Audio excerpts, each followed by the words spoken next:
Bonjour à tous et à toutes. Bienvenue sur cette chaîne YouTube qui donc est une expérience personnelle que je vais partager avec vous. L'objectif, c'est juste d'aider peut-être certaines personnes à comprendre certaines questions qu'ils pourraient se poser et puis au travers mon expérience personnelle, peut-être également apporter des informations ou des réponses à des questions que vous vous posez également. Je suis donc résident en France, je suis français et je me suis converti en 2005. Nous sommes actuellement en 2019, donc ça fait pas mal d'années, plus de 14 ans que je suis converti. Comme vous le voyez, je suis une personne tout à fait normale, j'ai une famille, j'ai un travail et je ne suis pas parti en vacances à Kaboul, en Afghanistan, en Syrie non plus. Donc, à première vue, tout va bien. Eh bien, dans cette vidéo et dans cette chaîne YouTube, parce que je ne vais pas faire une vidéo de 10 heures pour raconter ma vie, je vais faire plusieurs vidéos. Mais cette première vidéo, c'est un petit peu me présenter et passer très rapidement sur les points, je pense, les plus importants. Donc, ce qui est important, c'est, à mon sens, de vous expliquer quel était mon état d'esprit ou ma situation personnelle avant ma conversion et quel est mon état d'esprit et ma situation actuelle après la conversion. Je pense que c'est ça qui est important. Ensuite, c'est aussi vous expliquer comment je suis arrivé à cette conversion. Quelles ont été les choses, les personnes, les éléments, les signes qui m'ont emmené à cette conversion. Je vais également vous faire partager la conversion, parce que c'est un moment aussi très fort. La conversion, avec qui, où, comment, pourquoi, et puis l'après-conversion. Qu'est-ce qui s'est passé après la conversion? Qu'est-ce qui s'est amélioré? Qu'est-ce qui ne s'est pas amélioré? Est-ce que je suis toujours aujourd'hui dans le même état d'esprit, etc. Donc c'est surtout ça en fait l'objectif de cette chaîne. Je ne rentrerai jamais dans aucun débat politique, dans aucun débat de quel qu'il soit qui pourrait traiter de sujets soit trop sensibles, soit à mon sens inutiles. Cette chaîne va vraiment rester concentrée sur l'esprit que l'on a, nous-mêmes, êtres humains, sur notre réflexion humaine que l'on a au quotidien et ce qui nous apporte à nous poser naturellement. On se pose tous les mêmes questions de toute façon, mais on n'a pas tous les mêmes réponses. Donc c'est vraiment quelque chose qui va rester totalement neutre. C'est clairement un partage d'expérience, rien d'autre. Je ne vais vous emmener nulle part. Je ne vais rien vous demander, en rien quoi que ce soit. Je vis très bien, j'ai tout ce qu'il faut, je n'ai besoin de rien. Je veux juste faire partager cela. Est-ce que ça va marcher dans le sens où est-ce que je vais avoir le temps de trouver suffisamment, de faire de vidéos suffisamment dans le temps, etc. Je ne sais pas, peut-être que je vais démarrer cette chaîne et puis que je vais me rendre compte que très rapidement je vais l'arrêter ou je vais faire que 2 vidéos, je ne sais pas. Ma motivation, c'est d'essayer déjà de faire des vidéos, de regarder est-ce que vraiment il y a des gens que ça peut intéresser, et si oui, bah forcément, peut-être que ça aussi, ça va me pousser à continuer, mais si je vois qu'il n'y a personne, que ça intéresse personne, bon bah c'est clair que je ne vais pas m'obstiner à raconter ma vie sur internet. Voilà, donc c'est tout. Bon. Alors, on va peut-être rapidement commencer un petit peu, c'est-à-dire je vais quand même un petit peu vous expliquer donc un petit peu qui je suis, ma famille, etc. Donc comme je l'ai expliqué, donc je suis français, j'ai grandi à Nice sur la Côte d'Azur Je fais partie d'une famille de 4 enfants. Je suis l'aîné. Et d'ailleurs, je suis le seul qui me soit converti. Mon père était, et toujours d'ailleurs, hein, il est vivant. Mon père est athée, profondément athée. Donc il ne croit pas du tout en quoi que ce soit. Il pense que après la mort, eh bien, tout va s'arrêter. Ma mère est catholique, pratiquante. On a donc été élevé avec pas mal de pratiques catholiques et chrétiennes. J'ai été dans une école des bonnes sœurs. J'ai fait ma communion, ma profession de foi. Alors, on n'allait pas tous les dimanches à l'église avec ma mère, mais tous les jours importants chez les chrétiens, comme Pâques, Noël, et j'en ai peut-être oublié d'autres, on allait effectivement à l'église. Donc on a été éduqués dans la chrétienté catholique de par ma mère. Mon père ne s'opposait pas à cela. Il laissait ma mère jouir comme elle souhaitait de notre éducation. Et nous avons donc grandi tous les 4, frères et sœurs, convenablement. On n'a jamais manqué de rien. Mon père a toujours eu un travail, en tout cas plutôt bien. Ma mère était plutôt mère au foyer. Et on a plutôt bien grandi dans des conditions qui étaient très favorables. Mais très rapidement, moi, je me suis posé beaucoup de questions. C'est-à-dire que à partir de l'âge de 16 ans. Pourquoi? Parce qu'en fait, moi, j'ai pas souhaité poursuivre mes études. À l'âge de 15 ans déjà, l'école c'était trop dur pour moi dans le sens c'était trop pesant. J'avais une soif très jeune de liberté, d'activité et donc d'être enfermé dans une classe, c'était pas mon truc quoi. J'étais un enfant très comment dire c'est-à-dire que je perturbais la classe, quoi. J'empêchais les élèves de travailler, quoi, parlons clairement. Il fallait toujours que je me fasse remarquer. Il fallait toujours que, que je sois plus marrant que les autres. Et je regardais plus par la fenêtre qu'au tableau, quoi. Donc, si vous voulez, l'école, c'était pas mon truc, en fait, tout simplement. C'est bête, mais c'était comme ça. Et donc, quand j'ai appris au collège que l'on pouvait euh, partir de l'école à partir donc, de la troisième, pour aller dans le monde professionnel en tant qu'apprenti, donc on pouvait devenir apprenti, eh bien, j'ai immédiatement sauté sur l'occasion et donc j'ai fait cette demande de quitter après la troisième le cursus scolaire pour aller faire de la cuisine en tant qu'apprenti. Voilà. Bon, à l'époque, là je vous parle des années 80, à l'époque, bon, c'était pas mal vu parce que les travails dits manuels, c'est plus comme aujourd'hui. Aujourd'hui, plus personne ne veut faire des travails manuels, hein. Tout le monde veut travailler sans faire grand-chose d'ailleurs, c'est malheureux.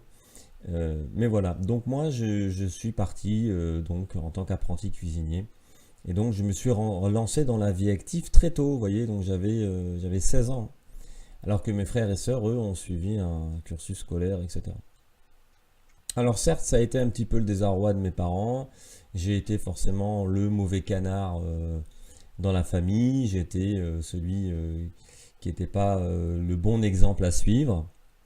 Sauf que moi, j'étais heureux, quoi. C'est-à-dire que je pense que c'est important, ça aussi, c'est d'être heureux dans ce qu'on fait. Et on ne doit pas faire les choses pour les autres. Je ne vais pas faire ceci parce que ça plaît à un tel. Sinon, à mon sens, on est malheureux. Il faut faire ce qui nous plaît dans la vie. Alors, si malheureusement ça ne plaît pas à d'autres, et surtout sa famille, Bon, c'est vrai que c'est dur hein, quand la famille est contre vous, entre guillemets. C'est vrai que c'est dur parce que bah, il faut en faire 2 fois plus pour prouver qu'on peut réussir aussi, etc. Bon. Pourtant, il y a des cuisiniers qui sont devenus des chefs cuisiniers, des chefs étoilés, qui sont très reconnus dans le monde entier et je suis sûr que leurs parents sont très fiers. Mais bon, au début, quand on démarre, voilà, les parents se posent toujours des questions et puis ils auraient tous aimé qu'on soit vétérinaire, docteur, ingénieur, vous voyez, bon. Euh, et ça, c'est un petit point qui est important quand même parce qu'en fait, c'est un petit peu démarré ici, c'est-à-dire que moi, j'étais déjà euh, pas dans la même vision que mes parents. C'est-à-dire que mes parents, eux, c'était bon, bah, classique, il faut que tu fasses des études. Donc, si tu fais pas d'études, bah, t'es en dehors de la société. Pourquoi? Pourquoi est-ce que si on fait pas d'études, on serait hors dehors de la société? Non, je suis pas d'accord. Donc, j'étais pas d'accord quand j'étais plus jeune. Si tu fais pas ingénieur, vétérinaire et tout, bah, tu vas louper ta vie, tu n'auras pas assez d'argent. Non, je suis pas d'accord, c'est faux. Donc, ça, déjà, c'était un premier problème, puisque moi, je partais du principe que dans la vie, on doit faire ce qu'on veut. Et donc, si je dois être balayeur, à partir du moment où je suis heureux, quel est le problème d'être balayeur, quoi? Il n'y a pas de saut métier dans la vie. Donc, ce qui est important, c'est de choisir ce qu'on a envie de faire. Donc, vous voyez, là, déjà, il y avait déjà un premier souci. C'est-à-dire qu'il y avait déjà un delta entre ce dont moi, j'avais comme vision de la vie et celle de nos parents. Et donc, bah, ça, c'était un premier problème. Et donc, très vite, bah, j'ai compris que moi, je pensais pas forcément comme mes parents. Je pensais déjà différemment. Donc, tiens, attends, quand même, je pense différemment. Parce que jusqu'à un certain âge, forcément, on suit nos parents, c'est évident. On est éduqué par eux, donc tout ce qui nous inculque, bah, c'est comme quand on avale tous les jours quelque chose, bah, on l'avale aussi dans la tête. Donc, on nous répète, on nous répète, on nous répète. Bon, bah, après, logiquement, on pense comme nos parents, ou on finit comme nos parents, ou on adhère aux idées de nos parents. Prenons un exemple, mettons que vos parents sont des socialistes, bah, il y a beaucoup de chances que vous finirez socialiste, parce que vous allez toujours plus ou moins être sous l'influence de vos parents. Alors c'est peut-être inconscient, mais c'est une vérité. Bien sûr, je parle majoritairement. Bien sûr qu'il y a beaucoup d'enfants qui, malgré que les parents soient des socialistes, ne vont pas finir socialistes. Bon. Mais il faut accorder une vérité qui est que on est quand même beaucoup sous l'influence de nos parents. Et donc, ce dont nos parents nous ont inculqué pendant des années, hein, donc de la naissance jusqu'à au moins, on va dire que peut-être la moyenne d'âge de la présence d'un enfant jusqu'au cocon familial, jusqu'à qu'il parte, c'est à peu près jusqu'à que, je sais pas, jusqu'à qu'il parte à la fac, quoi, université. Donc, c'est au moins 20 ans, quoi. Quand pendant 20 ans, vos parents ils vous disent que la mousse au chocolat c'est le meilleur dessert, bah, à la fin, vous vous dites que la mousse au chocolat c'est le meilleur dessert, quoi. Vous voyez ce que je veux dire? C'est un peu logique. Et puis c'est une fois que vous prenez votre envol et que vous découvrez qu'il y avait du tiramisu, qu'il y avait des éclairs au chocolat, qu'il y avait une tarte au citron, vous dites ah bah finalement il y a d'autres desserts, il n'y a pas que la mousse au chocolat. Pourquoi mes parents ils m'ont parlé que de la mousse au chocolat? Bon bah c'est ça un peu la vie de toute façon. Donc voilà, donc déjà moi il y avait cette soif d'aller découvrir le monde, la vie active, autrement, rapidement. Donc une impatience aussi de ma part, de devoir vite découvrir, etc. Et donc moi, j'ai pas fait les choses à moitié, c'est-à-dire que moi, j'ai fait mon CAP de cuisine. Et alors, dès que j'ai eu mon CAP de cuisine, je suis tout de suite parti à l'étranger. C'est-à-dire j'avais besoin d'aller découvrir le monde, en fait. J'avais besoin d'aller découvrir les continents, de traverser les océans et de découvrir tout ça. Je suis donc parti très vite à l'étranger. Puisque ça aussi, c'était une force dans le métier de l'hôtellerie. C'est que quand vous êtes français en plus, avec un diplôme français dans la cuisine française, vous trouvez du travail partout. Dans n'importe quel hôtel du monde, vous tapez à la porte, vous dites je cherche du travail, vous avez beaucoup de travail. Donc c'était un plus. Donc ça m'a énormément facilité. Ça m'a permis de pouvoir voyager dans énormément de pays et en trouvant immédiatement, très rapidement du travail. Donc j'ai travaillé de j'ai travaillé de 16 ans, donc, 16 ans, jusqu'à 28 ans, jusqu'à 28 ans, de 16 ans jusqu'à 28 ans, j'ai eu un parcours international. Donc autant vous dire que ça vous change la vie. Quand vous mettez les pieds dans des pays qui sont des pays dits du tiers-monde, vous ne voyez pas la vie de la même façon. Quand vous voyez des gens qui ont la peau sur les os, des enfants qui ont la peau sur les os, qui n'ont pas de quoi manger, et quand vous mangez, vous avez 10 enfants qui vous courent autour de vous, je vous jure que ça change la vie, quoi. Donc toutes ces choses-là, forcément, dans la tête, ça travaille. Ça travaille. Pourquoi il y a des gens pauvres? Pourquoi il y a des gens riches? Pourquoi il y a des gens qui meurent? Pourquoi il y a des gens qui ne meurent pas? Pourquoi il y a des gens malades? Pourquoi il y a des gens qui ne sont pas malades? Puis pourquoi lui il est noir? Puis pourquoi lui il est blanc? Puis pourquoi lui il est obèse? Et pourquoi lui il est ceci, ceci? Toutes ces choses-là, c'est des choses existentielles que tout le monde se pose. Mais c'est vrai que c'est beaucoup plus facile, je pense, de pouvoir répondre à ces questions si on voyage, si on est confronté à ces gens. C'est plus facile de parler d'un sujet quand on l'a vécu. C'est plus facile de parler d'un sujet quand on a quelqu'un de très proche qui l'a vécu. C'est plus facile de parler d'un sujet quand on rentre véritablement dans le sujet. Parce que les gens qui parlent de choses qu'ils n'en voient pas ou qui n'ont pas vu ou senti ou entendu, juste par des on-dit, etc., bon, c'est pas très significatif pour vraiment se donner un jugement, quoi. Et donc moi, je me suis, donc déjà, de 16 ans jusqu'à 27 ans, je n'ai cessé de me poser des questions sur l'existence de l'être humain sur Terre. Comment est-ce qu'on est arrivé là?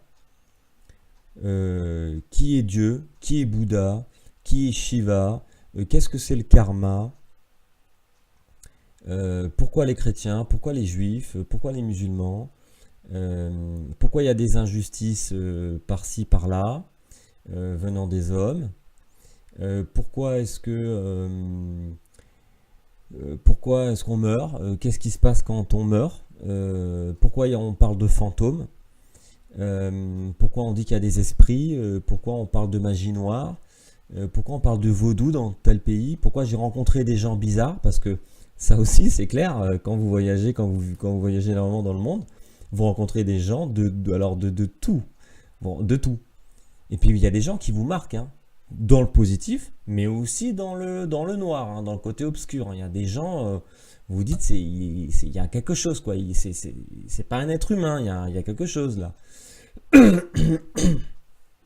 Pourquoi j'ai eu des signes? Pourquoi il s'est passé ça au moment où j'étais là et j'ai fait cette rencontre là? Pourquoi j'ai évité ça alors que 2 secondes avant j'aurais pu avoir plus ou avoir moins? Tout ça vous le vivez. Vous le vivez. Moi je le vis, tout le monde le vit. Mais moi je suis, on va dire, une personne qui me pose les questions en essayant d'y répondre. Parce qu'il y a des gens qui voient des choses, bon, ils le voient, ok, bon, il continue sa vie. Il voit quelque chose passer, il est en train de manger, bon, il voit passer. Bon. Puis il y a des gens qui sont en train de manger, ils voient quelque chose passer, et puis ils se posent la question, mais qu'est-ce qui va se passer? Voilà. Donc je pense qu'il y a ça aussi. Je pense qu'il y a des êtres humains qui voient des choses, mais qui ne se posent pas les questions de savoir ce qu'ils ont vu. Bon, ils vivent, ils suivent un chemin, sans faire attention, si je puis dire, aux arbres du chemin, aux panneaux, aux obstacles. Ils suivent, ils avancent, sans vraiment réflexion. Et puis il y a d'autres personnes dont je m'identifie à cette catégorie, où moi, quand je marche sur un chemin, je regarde les arbres, je regarde les panneaux, je regarde les obstacles, et puis je prends le temps de regarder, d'étudier, de comprendre. Bon, c'est comme ça, voilà, ça fait partie de moi. Donc tout ça m'a emmené à la réflexion forte sur l'existence de l'être humain sur Terre. Et donc, de par là, alors, ok, faisons le tri, voyons un petit peu tout ce qui se passe, etc. Et puis commençons à faire une recherche en fait. C'est comme si vous partez dans une quête personnelle sur ok, bon bah aujourd'hui j'ai décidé d'aller à Carrefour pour faire ma liste de courses.